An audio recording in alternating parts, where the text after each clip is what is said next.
सभी को जय मसीह की। खुदा ने हम सभी को जीवित रखा है ताकि हम उसके साथ हो ले। खुदा प्रभु यीशु मसीह जीवित परमेश्वर, जीवितों का परमेश्वर, उसका कलाम जीवित है। प्रभु यीशु मसीह कहता है कि मैं बहुत जल्द आने वाला हूँ और उसके दुल्हन को अपने आप को तैयार करने का ये समय है, क्योंकि यीशु मसीह कहता है कि समय पूरा हो गया है, स्वर्ग का राज निकट है, पश्चाताप करो और सुसमाचार पर विश्वास रखो। आइए हम दुआ करें। खुदा प्रभु यीशु मसीह, फिर एक बार इस समय के लिए तुझे धन्यवाद देते हैं। तू हमारा दुल्हा है, हम तेरी दुल्हन है खुदा, और दुल्हन को तू तैयार कर, साफ कर, ताकि जब तू दुल्हन को लेने आएगा खुदा हम तेरे साथ हो सके।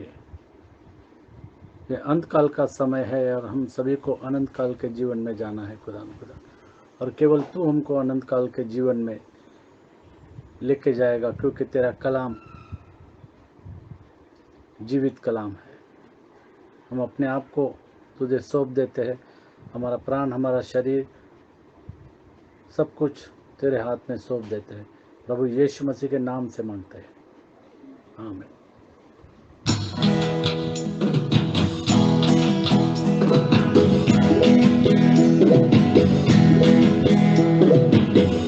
जीवन होगा कैसा सुहाना, जहाँ तुम रहोगे वहाँ मैं रहूँगा।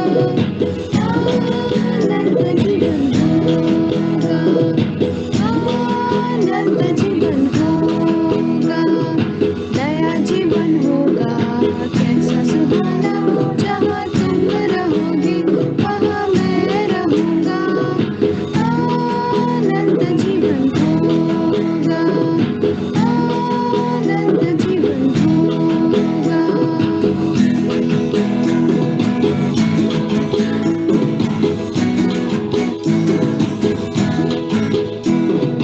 दुनिया की शाम ढल जाएगी, कैसा सुहाना प्रभु का वो दिन आवेगा। दुनिया की शाम ढल जाएगी, कैसा सुहाना प्रभु का वो दिन आवेगा। जहाँ तुम रहोगे वहाँ मैं रहूँगा।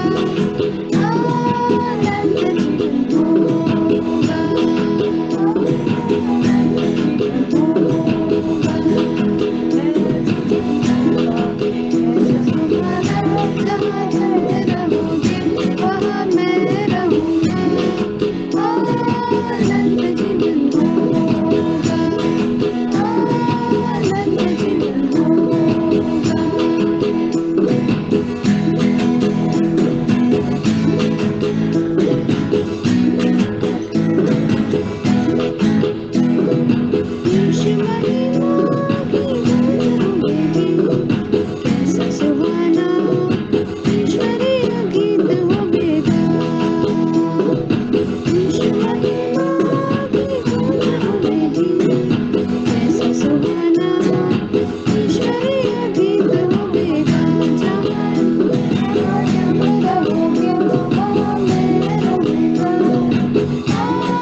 आनंद जीवन होगा जब खुदा प्रभु यीशु मसीह आएगा और दुल्हन को ले जाएगा।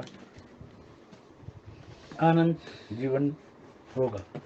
दूसरा तिमोथी पहला अध्याय और 8वीं और 9वीं आयत। दूसरा तिमोथी पहला अध्याय और 8वीं और 9वीं आयत। हमको अपने आप को तैयार करना है क्योंकि यीशु मसीह का आने का समय निकट है। हम कैसे तैयार कर सकते हैं अपने आप को? जो बातें खुदा ने हमको बताए हैं उन सारी बातों में हमको चलना है। हमको खुदा को प्रसन्न करना है, विधियों को मानना है और परिश्रम करके जीवन बिताना है। और खुदा हमको सब बातों की समझ देगा। हम पढ़ेंगे दूसरा तिमोथी पहला अध्याय और 8 से 9। यीशु मसीह को स्मरण रख, जो दाऊद के वंश से हुआ और मरे हुओं में से जी उठा, और यह मेरे सुसमाचार के अनुसार है, जिसके पौलुस कहता है कि सुसमाचार के अनुसार है। और सुसमाचार क्या है कि खुदा प्रभु यीशु मसीह आपके और मेरे लिए मारा गया, गाड़ा गया और तीसरे दिन मुर्दों में से जी उठा और वो जीवित है। उसकी कब्र खाली है। उसने मौत के डंक को तोड़ दिया है। सुसमाचार। फिर एक बार, जो मैं कहता हूँ उस पर ध्यान दे, और प्रभु तुझे सब बातों की समझ देगा। यीशु मसीह को स्मरण रख, जो दाऊद के वंश से हुआ और मरे हुओं में से जी उठा, और यह मेरे सुसमाचार के अनुसार है, 8 और 9। जिसके लिए मैं कुकर्मी के समान दुख उठाता हूँ, यहाँ तक कि कैद भी हूँ, परंतु परमेश्वर का वचन कैद नहीं। खुदा का वचन जो है वो हमारे साथ है। हम पढ़ेंगे दूसरा तिमोथी दूसरा अध्याय और 1 से लेकर के 7 तक। इसलिए हे मेरे पुत्र, तू उस अनुग्रह से जो मसीह यीशु में है प्रभु यीशु मसीह में जो अनुग्रह है बलवंत हो जा, और जो बातें तूने बहुत से गवाहों के सामने मुझसे सुनी है, उन्हें विश्वासी मनुष्यों को सौंप दे, जो दूसरों को भी सिखाने के योग्य हो। मसीह यीशु के अच्छे योद्धा के समान मेरे साथ दुख उठा। जब कोई योद्धा लड़ाई पर जाता है तो इसलिए कि अपने भर्ती करने वाले को प्रसन्न करे, अपने आप को संसार के कामों में नहीं फंसाता। फिर अखाड़े में लड़ने वाला यदि विधि के अनुसार न लड़े तो मुकुट नहीं पाता। इसलिए जो किसान परिश्रम करता है, फल का अंश पहले उसे मिलना चाहिए। जो मैं कहता हूँ उस पर ध्यान दे, और प्रभु तुझे सब बातों की समझ देगा। यीशु मसीह को स्मरण रख, जो दाऊद के वंश से हुआ और मरे हुओं में से जी उठा, और यह मेरे सुसमाचार के अनुसार है, जिसके लिए मैं कुकर्मी के समान दुख उठाता हूँ, यहाँ तक कि कैद भी हूँ, परंतु परमेश्वर का वचन कैद नहीं। परमेश्वर का वचन कैद नहीं। प्रभु यीशु में, फिर एक बार पहला, इसलिए हे मेरे पुत्र, और हमको अनंत जीवन में जाना है। लेकिन हम कैसे जा सकते हैं? हमको प्रभु यीशु मसीह में बलवंत होते जाना है। यीशु मसीह के लहू के अंदर, उसके वचन के अंदर, उसके आत्मा के अंदर बलवंत बनते जाना है। पढ़ेंगे। इसलिए हे मेरे पुत्र, इसलिए हे मेरे पुत्र, तू उस अनुग्रह से, प्रभु यीशु मसीह के अनुग्रह से, जो मसीह यीशु में है, जो प्रभु यीशु मसीह में है, बलवंत हो जा। उसमें बलवंत हो जाए। जो कमजोर है वो कहे कि मैं प्रभु यीशु मसीह में बलवंत हूँ। इफिसियों की किताब 6 में 10। जो कमजोर है वो कहे कि मैं बलवंत हूँ, क्योंकि खुदा प्रभु यीशु मसीह हमारे साथ है। हम यीशु मसीह में बलवंत होते जाते हैं। 6 में 10 इफिसियों की इसलिए किताब। हाँ, इसलिए प्रभु में इसलिए प्रभु में और उसकी शक्ति के प्रभाव और में उसकी शक्ति के प्रभाव में बलवंत बनो। बलवंत बनो, बलवंत होते जाओ, बलवंत बनो। और दूसरा वचन, दूसरा तिमोथी दूसरा अध्याय और दूसरा वचन, और जैसे वचन में लिखा है कि बलवंत होते जाओ, और जो बातें सुनी है और जो बातें तूने बहुत से गवाहों के सामने मुझसे सुनी है, उन्हें विश्वासी मनुष्यों को सौंप दे। और उस बातों को जो हमने सुनी है विश्वासी मनुष्यों को सौंप दे। वो जो बातें दूस- हम सब जानते हैं कि परमेश्वर एक है। जो दूसरों को जो भी बातें सुनी है विश्वासियों को सौंप दे, जो दूसरों को भी सिखाने के योग्य हो, जो दूसरे को भी सिखाने के योग्य हो। सिखाने के योग्य हो। और वो बात कौन सी है कि परमेश्वर एक ही है, परमेश्वर दो नहीं है, परमेश्वर तीन नहीं है। हे इज़राइल सुन, परमेश्वर एक ही है। जो बातें सुनी है विश्वासियों को सिखा, उनको सौंप दे। परमेश्वर एक ही है और एक ही बपतिस्मा है, वो प्रभु यीशु मसीह के नाम का बपतिस्मा है।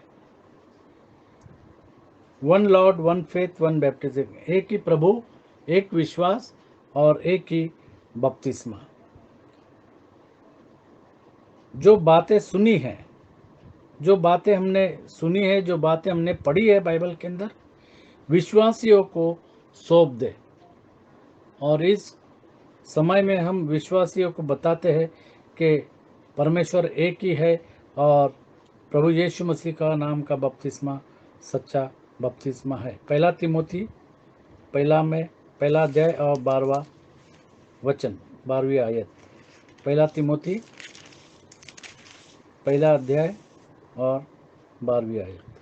मैं अपने प्रभु मसीह यीशु का, जिसने मुझे सामर्थ दी है, धन्यवाद करता हूँ कि उसने मुझे विश्वास योग्य समझकर अपनी सेवा के लिए ठहराया, ताकि हम विश्वासियों को उस वचन को सौंप दे, विश्वासियों को हम वचन को सुना दे। तीसरा वचन, दूसरा तिमोथी दूसरा अध्याय और तीसरा वचन, प्रभु के अच्छे योद्धा जैसे दुख उठा वचन कहता है। मसीह यीशु के अच्छे योद्धा के प्रभु समान यीशु मसीह के अच्छे योद्धा के समान मेरे साथ दुख उठा। मेरे साथ दुख उठा। पौलुस कहता है कि जैसे मैंने दुख उठाया वैसा ही तुम भी दुख उठाओ। कभी कभी हमारे मसीह भाई बहन कहते कि अगर हम परमेश्वर में है तो दुख नहीं आएगा। दुख तो आएगा, कठिन परिस्थिति तो आएगी, लेकिन खुदा प्रभु यीशु मसीह हमको उस कठिन परिस्थिति से और उस दुख से निकालेगा। जैसे मत्ती की किताब 24वां अध्याय और 9 से आगे लिखा है कि अंत समय में क्या क्या होगा। मत्ती की किताब, मत्ती का सुसमाचार 24वां अध्याय और 9 से आगे, 9 से 14 तक।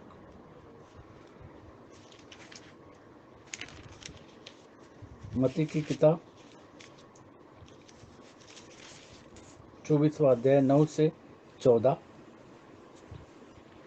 तब वे क्लेश देने के लिए तुम्हें पकड़वाएंगे और क्लेश देने के लिए, दुख देने के लिए तुम्हें पकड़वाएंगे।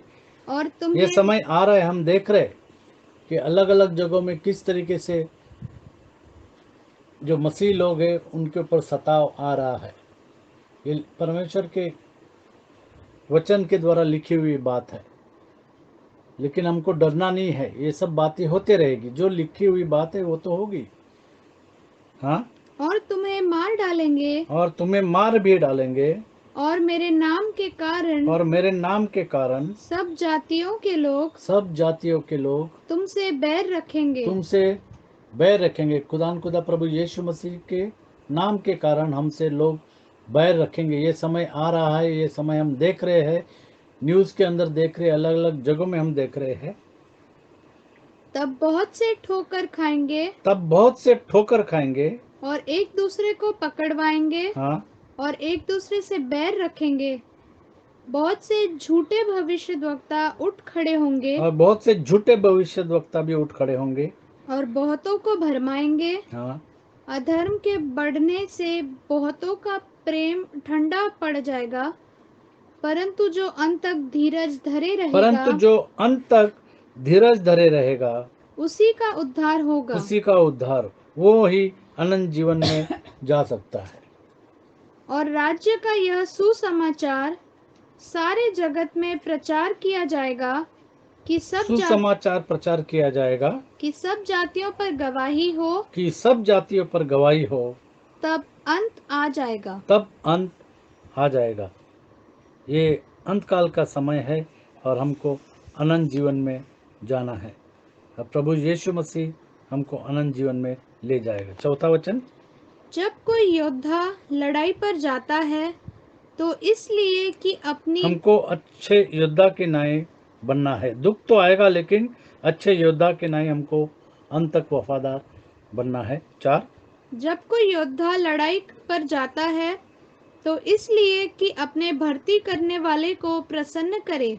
अपने भर्ती करने वाले को प्रसन्न करके, हमको किसको प्रसन्न करना है? खुदान खुदा प्रभु यीशु मसीह को केवल प्रसन्न करना है। अपने जैसे आप पौलुस को कहता है कि मैं मनुष्य को प्रसन्न नहीं करता, मैं मनुष्य को प्रसन्न नहीं करता, मैं खुदान खुदा प्रभु यीशु मसीह को प्रसन्न करता हूँ। अपने आप को संसार के कामों में नहीं फंसाता। अपने आप को संसार के कामों में नहीं फंसाता और खुदान खुदा प्रभु यीशु मसीह का सुसमाचार मैं सुनाता हूँ। पौलुस कहता है हमको प्रभु यीशु मसीह को प्रसन्न करना है। हम कैसे प्रभु यीशु मसीह को प्रसन्न कर सकते? जब हम उसकी बातों को मानेंगे तो खुदान खुदा प्रसन्न होगा। जैसे हम जानते हैं कि जब कोई आत्मा स्वर्ग के राज में आता है, प्रभु यीशु मसीह के नाम का बपतिस्मा लेने के बाद वो आत्मा बच जाता है, तब क्या होता है?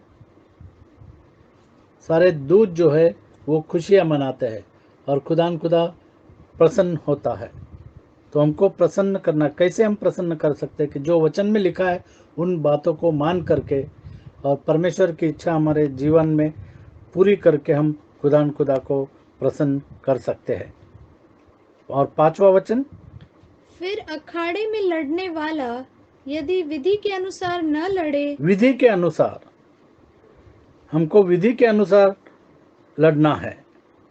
तो लड़ाई में जैसे हम देखते हैं कि रूल्स होते हैं, उसी तरीके से यहाँ पर विधि के अनुसार। और ये विधि क्या है? ये विधि है प्रार्थना, ये विधि है विश्वास, ये विधि है सिद्धांत, ये विधि है शिक्षा, ये विधि है धर्मोपदेशक। हमको आत्मा में और सामर्थ में और बल में और शक्ति में बढ़ते जाना। जैसे हमने पहले वचन में पढ़ा कि प्रभु यीशु मसीह में बलवंत होते जाओ, तो विधि के अनुसार हमको परमेश्वर का योद्धा बनना है। पढ़ेंगे। फिर अखाड़े में लड़ने वाला यदि विधि के अनुसार न लड़े तो मुकुट नहीं पाता। तो मुकुट नहीं पाता। और विधि क्या है? प्रभु यीशु मसीह के नाम से बपतिस्मा लेना है। जैसे प्रभु यीशु मसीह ने शिमोन से, जैसे प्रभु यीशु मसीह ने कहा, हम पढ़ेंगे यूहन्ना की किताब, निकोदेमस को प्रभु यीशु मसीह ने क्या कहा? 3रा अध्याय यूहन्ना की किताब,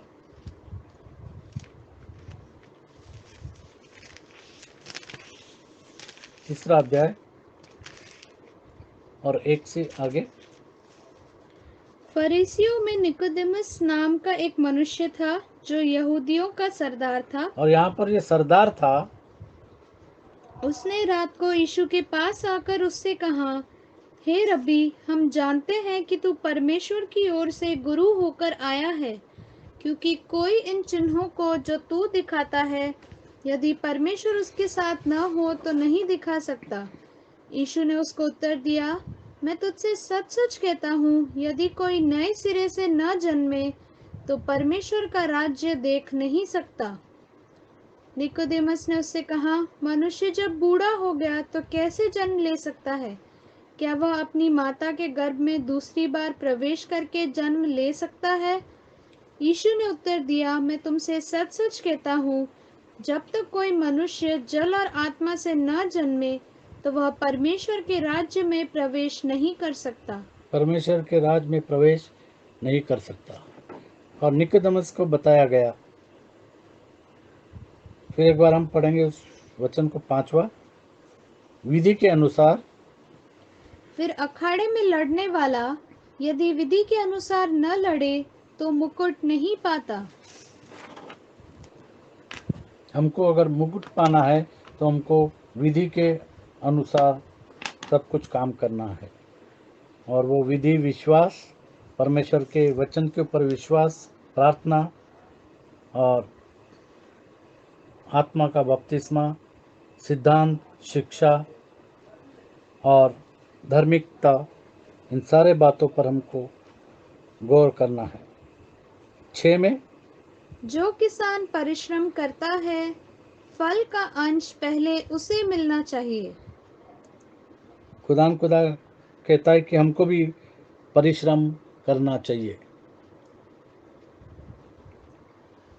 और जो मेहनत करता है, जैसे JCN TSD, ये 2 बातों को लेकर के, सिद्धांत को लेकर के यहाँ पर कि परमेश्वर एक है और प्रभु यीशु मसीह का बपतिस्मा सच्चा है, और सब परिश्रम करके इस बातों को लोगों तक पहुंचा रहे हैं।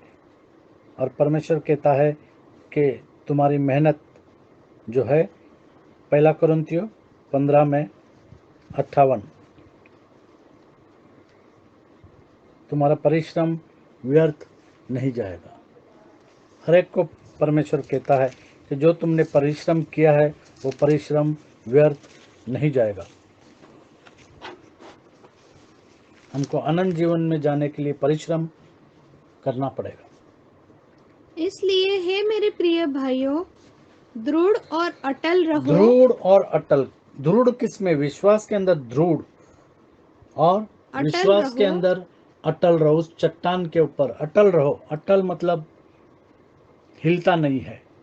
और प्रभु के काम में और प्रभु के काम में सर्वदा बढ़ते जाओ, सर्वथा बढ़ते जाओ, बलवंत होते जाओ, क्योंकि यह जानते हो कि क्योंकि यह जानते हो कि तुम्हारा परिश्रम प्रभु में व्यर्थ नहीं है। व्यर्थ नहीं है। तुम्हारा परिश्रम प्रभु में व्यर्थ नहीं है। 7वां वचन, जो मैं कहता हूँ उस पर ध्यान दे और प्रभु तुझे सब बातों की समझ प्रभु देगा। तुझे सब बातों की समझ देगा। एक ही परमेश्वर की बातों की समझ परमेश्वर देगा। प्रभु यीशु मसीह के नाम के बपतिस्मा के बारे में तुझे समझ देगा, और खुदान को गहराइयों से गहराइयों तक लेके जाएगा और अनंत काल के मिरास में ले जाएगा। 1 यूहन्ना 2 अध्याय और 20 और 27वां वचन। 1 यूहन्ना 2 अध्याय और 20 और 27वां वचन। परंतु तुम्हारा तो उस पवित्र से अभिषेक हुआ है और तुम सब कुछ जानते हो। परंतु तुम्हारा वह अभिषेक जो उसकी ओर से किया गया तुम में बना रहता है, और तुम्हें इसका प्रयोजन नहीं कि कोई तुम्हें सिखाए, वरन जैसे वह अभिषेक जो उसकी ओर से किया गया तुम्हें सब बातें सिखाता है, और यह सच्चा है और झूठा नहीं, और जैसे उसने तुम्हें सिखाया पवित्र है, आत्मा हमको सब बातें सिखाएगा।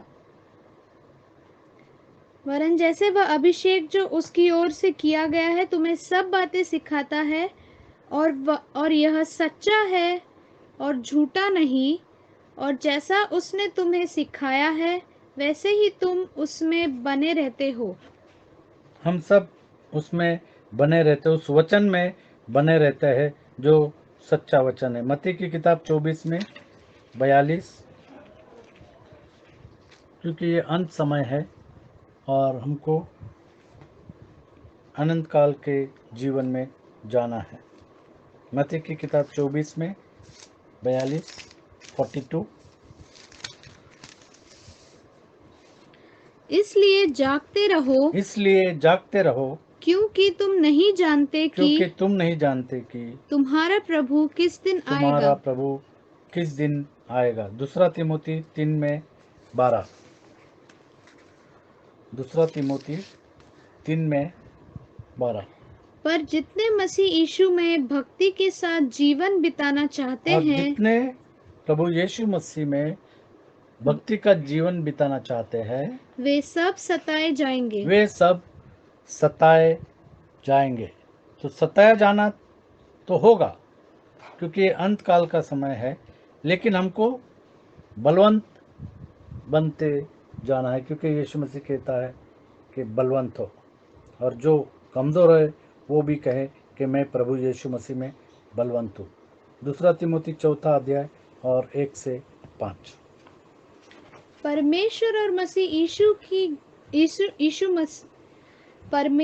परमेश्वर और मसीह यीशु को गवाह करके जो जीवितों और मरे हुओं का न्याय करेगा, और उसके प्रकट होने और राज्य की सुधि दिलाकर मैं तुझे आदेश देता हूँ कि तू वचन का प्रचार कर। कि तू वचन का प्रचार कर, ये एंड टाइम है, वचन का प्रचार कर।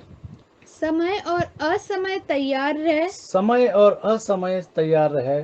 सब प्रकार की सहनशीलता सब प्रकार की सहनशीलता और शिक्षा के साथ और शिक्षा के साथ, जो उलाहना सच्चाई की शिक्षा के साथ उलाहना दे, उलाहना दे। जो नहीं सुनते उनको उलाहना दे, और डांट, और डांट। जो नहीं सुनते उनको तू डांट, और सच्चा वचन को प्रचार कर और समझा, और समझा। अगर नहीं समझता है तो उसको तू समझा, क्योंकि ऐसा समय आएगा क्योंकि ऐसा समय आएगा जब लोग खरा उपदेश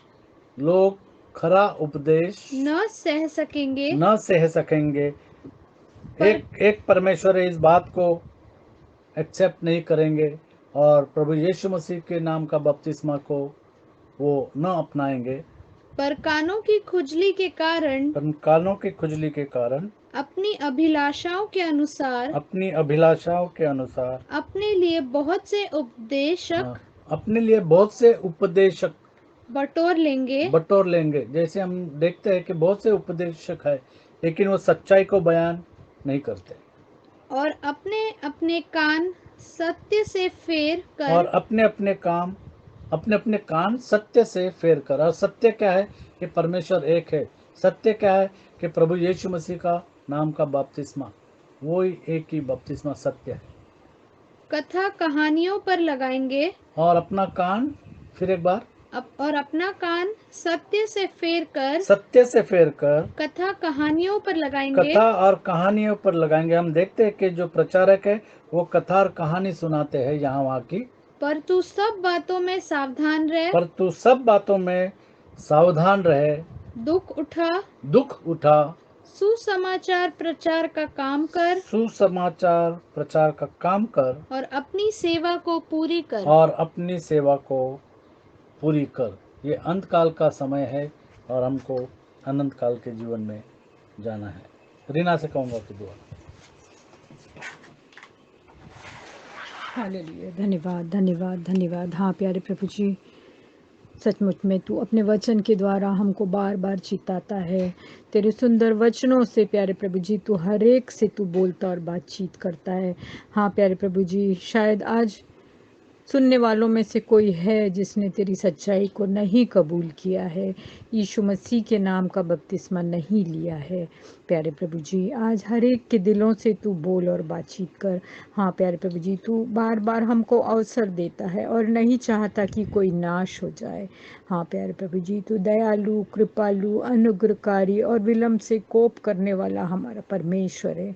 हाँ प्यारे प्रभु जी, जैसे तेरे वचन में लिखा है कि तू किसी भी वक्त अपनी कलीसिया को लेने आने वाला है। रात बहुत हो चुकी है और दिन निकलने पर है, और अभी नींद से जाग उठने की घड़ी आ पहुंची है। होने दे कि हम सारे संसार के कामों को तज कर तेरे पीछे आत्मा और सच्चाई से चलने वाले हो सके, तेरे वचन के एक एक शब्द को पूरा करने वाले हो सके। क्योंकि जैसे तेरे वचन में लिखा है जेम्स 2:10 में कि यदि कोई मनुष्य पूरे वचन का पालन करे और एक में चूक जाए तो सब में चूक जाता है। होने दे कि हम हर एक वचन को पालन करने वाले हो सकें।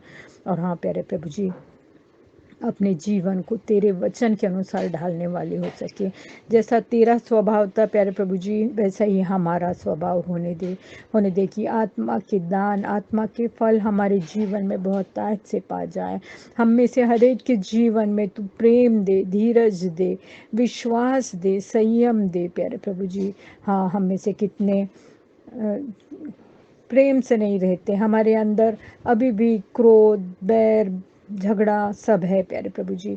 हर एक के दिल से तू बोल और बातचीत कर, हर एक को तू पाक और पवित्र कर। हम में से हर एक को अपने पाक खून से धो, शुद्ध और पवित्र कर। और होने दे कि हम हर एक वचन का पालन करें, और जैसे अभी हमने तेरे वचन को सुना है प्यारे प्रभु जी, उसके अनुसार अपने जीवन में कार्य करने वाले हो सके।